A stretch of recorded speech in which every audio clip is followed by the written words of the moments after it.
Okay, hello everyone, we are back. We're gonna crack a Battlebond box today on the channel, and I would like to give a shout out to Face to Face Games who had this excellent promotion for these boxes. So keep us supplied with magic card during the COVID-19 crisis. Really excellent store in Toronto.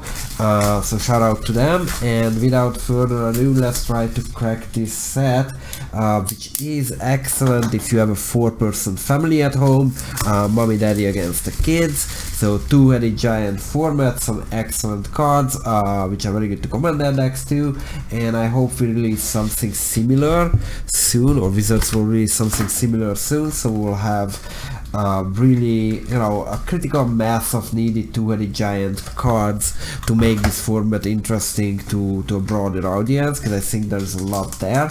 But without further ado, let's try to crack some of these packs. Oh, and one of the strange things here, that I think this starts with the rare, which is gonna be a little weird opening these packs, but yeah, let's try to, alright, I'm trying to shuffle these. Oh no, it starts with the uncommons. That's crazy. No, it's a weird order. Anyway, so we're gonna start with the token. Yeah, Imper's Prodigy, Proud Mentor, and a Spell Seeker. Really good card, seeing legacy play here and there. Oh, and we got the extra foil. Okay, so that was it. Yeah. So Morbid Curiosity is probably a notable card. Totally Lost, always notable, everyone's favorite homunculus. So first pack is so far so good. Spell Seeker rules, and yeah, something is weird with this packaging of these packs. It's really hard to open. Maybe I'm just not doing it right. Okay, so let's see. Token, yeah, token, land, rare, victory chimes. Okay. Ooh, I think these are a pair. Yeah, so these cards are actually super sweet. So one of the big thing what this set introduced is these partner cards, when we can look at one of them and then search up the others. And when we draft every pair, every team picks 2 cards, so it's really easy to pull off because they are generally in the same pack. Very notable. I'm trying to build a redraft cube from this, and I'm not sure how the pack generation would work with that. Okay, so let's see. I'm trying to do a little bit differently. I think this is where it should be, right? Okay, so these are the commons. What is this? Yeah, this is 10 commons here. Nothing really exciting on this side. But we have this guy, Guafa. Okay. So he's a multicolored primary counters. These cards are pretty good in commander. A lot of political equity there. So okay, so 10. Yeah, let's see. Whew. Yeah, this video will last like 2 hours. I'm struggling so much opening every single pack. Regardless, 1, 2, 3, 4, 5, 6, 7, 8, 9, 10, right? Yeah, that's how it should be probably. Okay, so ooh, a good pacifism, yeah. Liturgical Blood. So there are some sweet reprints for limited formats here. And let's see what we got from uncommon section. Switcheroo, Take Up Arms and Feral Hydra. And then we got our rare, which is bonus round. Huh. So this card actually was seeing some remote level of legacy play in the mono red storm deck. Yeah, I don't think that deck is super viable now, especially with Ikoria coming out and shaking up the format with companions. So maybe, I think Luther is playable, so that might be actually a deck which is a lot better than it used to. Yeah, sorry, I just need to start from the rare, because, yeah, oh, okay, Spellmover Duo, Goblin Race Runners. Okay, so that's a nice card for the limited format. Chakram Retriever, Chakram Singer, that's also a pair. One of them deals damage and the other is untapping it, so they work really well together in an Izzet base deck. So, yep. Sorry. Really getting out of shape with this product opening. Especially on cameras. Opening lately a few things during this COVID situation, but definitely, ooh, Nirkana Revenant, so that's a sweet Mythic, yeah, that's crazy. Mono double R, yeah, that's really good. Okay, like that. Shark is back. Huh. Yeah, Average Visionary. Some cool cards from Magic's past. So, oh yeah, this is also a partner with the Proud Mentor. Yeah, these partners are actually really flavorful. I wish the set was doing more of them. I think there's only 5 rare pairs and I think another 5 uncommon ones. There should be probably more of these cards because they really have this nice flavor to the game. Ooh, a foil pacifism. Okay, Apocalypse Hydra, which is probably in every single reprint deck set all the time. Like, it's crazy how many Apocalypse Hydra I've seen. I've seen it in Mystery Booster, I've seen it on another Battlebond box. I don't know, this card is just everywhere. Everyone's favorite reprint, I guess. Yeah, I don't know what's with this card, like why it's so popular at Wizards. Okay, Ultimate Struggle. Oh Jesus, this will go into the bloopers. Yeah, if I ever have a lot of subscribers in this channel, I will totally do a blooper section. Okay, I can't believe it, but we really need tools to do this, so let me just get this pack off the rail. I hope this is something like super valuable, like a doubling season or something, because the amount of struggle we put into opening this pack is almost unreal. Oh, Magnetic Force, that's a letdown. Okay, yeah, Lava Field Overlord, it's a big dragon with assist. Yeah, assist is also a very cool mechanic, which is probably gonna see some commander play because of the political value what it has. So we can convince one of our opponents to become a teammate per se if we need to solve something on the table and ask them to pay some mana for it. Okay, yeah, this is technically a Mind Twister or similar to a Mind Twister. Angel of Retribution, yeah, some really nice cards here. Everyone's favorite. Claustrophobia, just sifting through these things. Yes, I'm not sure if we're gonna see a Battlebond 2 as a set, but I would definitely be encouraging Wizards to do more of these two-headed giant products. However, one difficulty is that it's really not in that, ooh, Arcane Artisan, that's a really nice mythic. This was also periodically seeing some legacy plays. I'm super happy finding this card. Extremely happy about that. Yeah, so two-headed giant I think is one of those formats which is fundamentally not really the way how people used to play Magic for 25 years, because it was a 1v1 game where our objective was really competing with our opponent as opposed to cooperating. So that's not really in the mindset. Ooh, Stolen Strategy, that's nice for it. Sour of Temptation, that used to be a big card. Now it's probably like $1 or something, so nothing really to write home about. But yeah, but I appreciate it. I think it's, yeah, from gameplay perspective it's pretty nice. So far this book, this box is like, you know, not super excellent. I think what we need to open really is more of the dual lands. I would really highly appreciate that, getting some of those cards, because those are becoming commander staples. Oh, another Stolen Strategy. Okay, I guess there's a lot of duplication with that card. Enduring Scale Lords from Dragons of Tarkia. Yeah, Scryshot Claim. I remember this wasn't easy to find.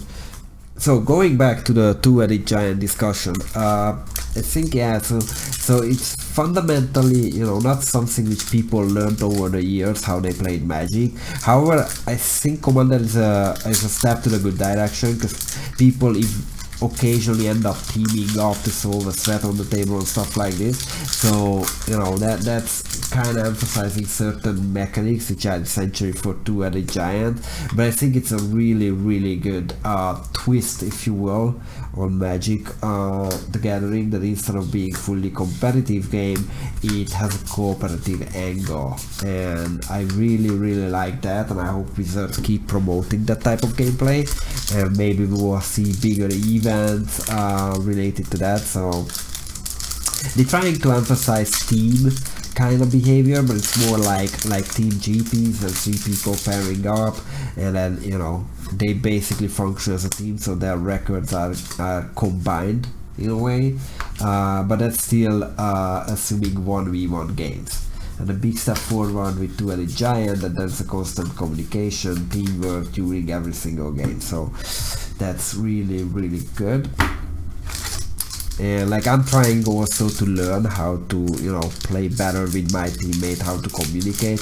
There's a lot to it. And yeah, so that's why I think it will be a little bit of a journey to get to that point where two-headed giant will be a mainstream format. Oh, okay, so that's how it's. Okay, so I think 18 packs in plus another box. We learned how to open these packs. Phew, that's pretty bad. Okay, yeah, okay, not much here. Yeah. Yeah, nothing really to write home about. More like play value, I mean assassin strikes, fine removal, stuff like this. Okay, so let's try it the right way. What's this? Oh, okay, yeah, so here it is. So this is how it should open, and yep. Still not getting excellent in this job. Ooh, Naila. The Blade of Blossoms. So this is a competitive CEDH card.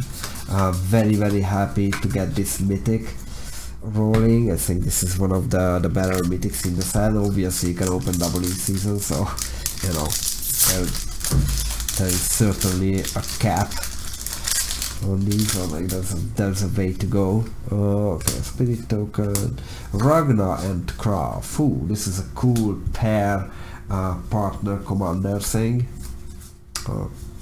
Partners, yeah. And then yeah, there's some nice uncommon. The yellow things is really nice, so happy to see that card. Haven't opened any of the dual lands so far, so that's kind of, yeah, something to wish for with this box, because those cards are almost, you know, getting absolutely necessary. Okay, Mangara of Korondor. Interesting. Spellsnare, modern playable. Oh, and Pools of Murasa evolved to an uncommon. Wow, this card used to be common, I think. Yeah, Tyrant Machine, it's Icy Manipulator, little brother, basically. Okay, so we have some more packs to go, but at this point, not opening any of the dual lands is really start to get concerning. I definitely want to open the Rakdos color ones, so okay, Together Forever. Oh, interesting. Yeah. A Blaring Recruiter, that's super powerful card in limited. Yeah, pack is solid, but again, would highlight. Oh, and also I think it's a big question that when is Wizard planning to finish that land cycle? So I think that is kinda, you know, destined to be in another two-headed giant type of set. Okay, Mystic Confluence, this card is like almost like common rare. You can see it so often coming up in like packs, and again that was also in the mystery booster, so recently I've seen a lot of Mystic Confluences. So yeah, that's definitely an incentive for Wizards to do another two-headed giant set to reprint the other side of the land cycle, and I guess we all hope that's gonna come. Thrilling Anchor, especially after opening this box. Whew. 0 dual lands so far. That's a very notable omission.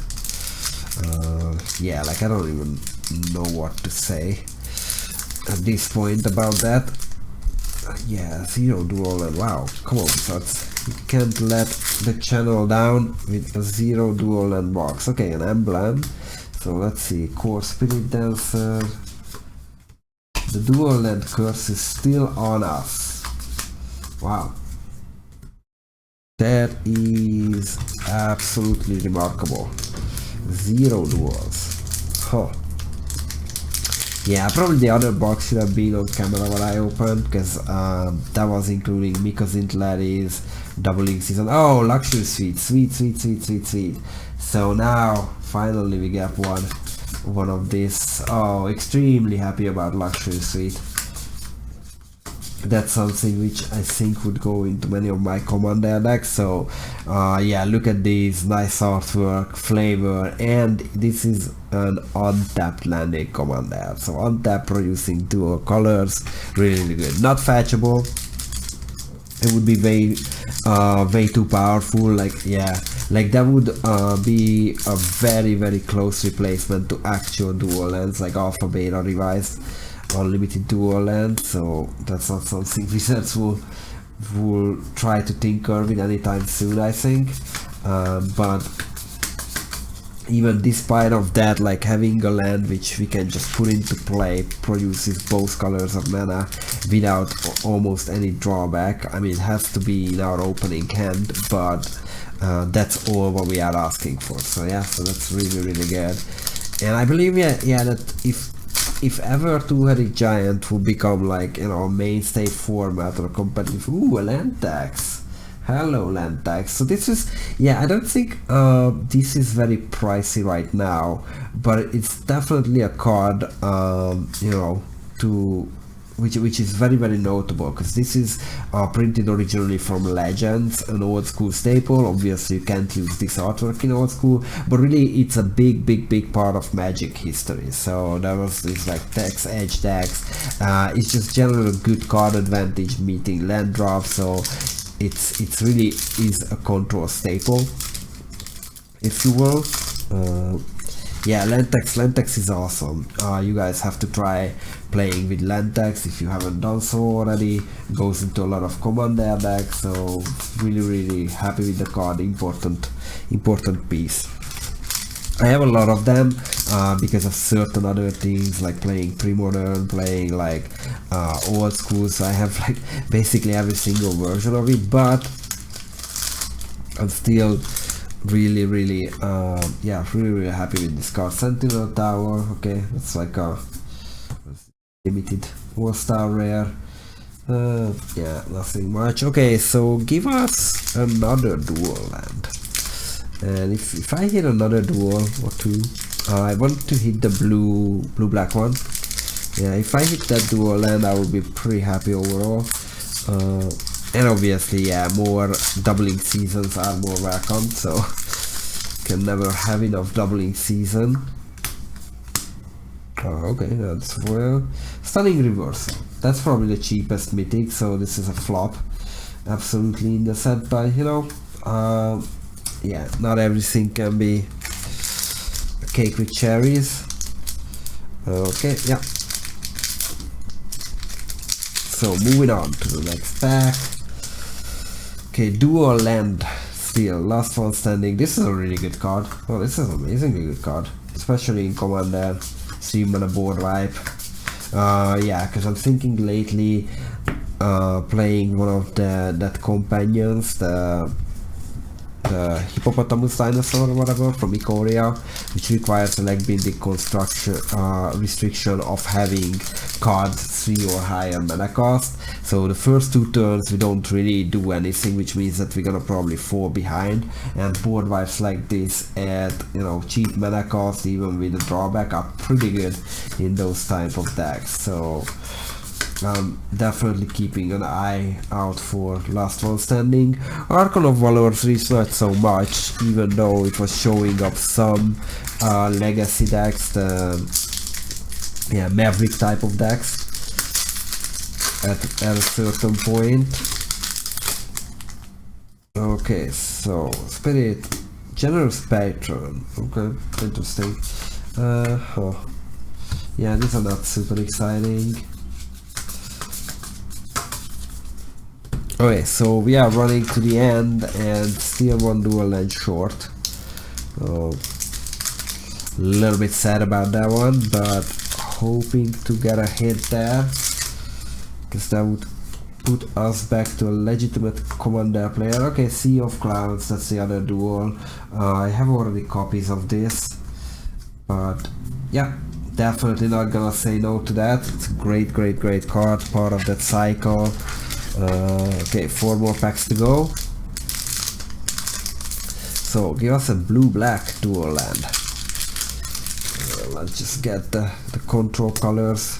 ready? Peer Imaginative Rascal and 2C Imaginary Friend. That's a really good commander pair, even partner card pair. And even there are some commander decks running these guys. Okay. Peer and 2C. I think there was a competitive EDH deck with 2C and Peer. So yeah. So that's how good these commanders are. Or sorry, these partners are. Jesus, I'm always mixing up this. Okay, another pair. So this is the dice rolling or coin flipping pair. Is a nice new concept which was coming, you know, a little bit stronger in this set. Setting up, okay, so lost 2 packs. So setting up a little bit randomness, or like not even randomness, because the whole idea is that we get something which is inherently random, but we create an asymmetric effect from it with these partner cards, because they reward us to flip coins anyway, regardless of the result. And that's something which our opponent doesn't get those benefits, so it's a very interesting concept. I don't know how much they're gonna push that. Okay, Complete Judgment, nothing really to write home about. And okay, so let's go to the last pack, last chance to get that last dual land or another doubling season. So let's see what we got here. You know what? I'm just gonna go from this way, okay? That's how we do it actually. In the last pack, okay, so nothing super exciting. Okay, so uncommon 1, Slum Reaper, Decorated Champion, Piece of the Amnesia, Newsgraph Mob. So that's kinda let down, but we have a foil, Crowd Goes Wild. So, interesting. Let's just take a quick look of what we get. So, couple of good cards in terms of flavor, definitely.